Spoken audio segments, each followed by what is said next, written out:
Alright, that's it, YouTube. Done.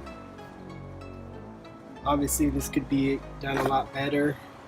You can see this area right here, there's still some grayish that I couldn't get off, or I could get off, but I did not because I got tired and I decided not to keep working at it.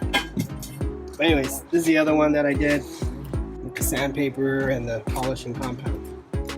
I mean, it looks 100% better, I think. But, you know, if you get in there and look really closely, you'll see the spots that I couldn't get with my fingers when I was trying to sand it. But this is the after, and then this is the before. That's what they used to look like. So let me put them side by side so you guys can see.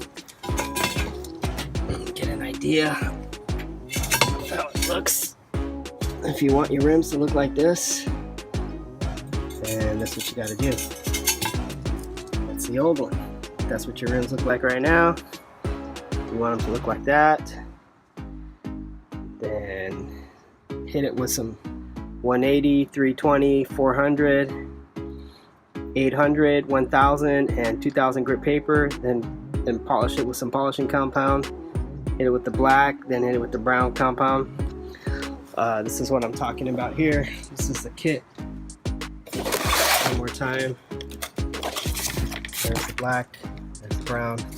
There's a white one too. You can hit it with that again if you want, but this is pretty much the final stage here. What I recommend is taking off the valve stems off your rims so you can get to this area here. That's what I did.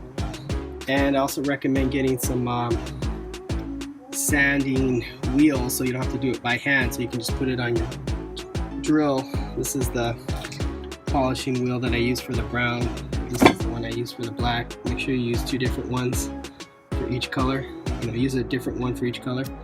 And I recommend, if they make these in sandpaper, to get that and hit it with the sandpaper polishing wheel instead of a sandpaper wheel instead of by hand, because that's gonna kick your ass after a while.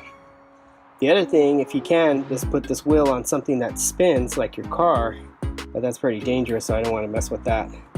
But if you can get this thing to spin, you can just hold your sandpaper right up against the edge as it spins for the lip. For the rest, you have to sand it in there by hand.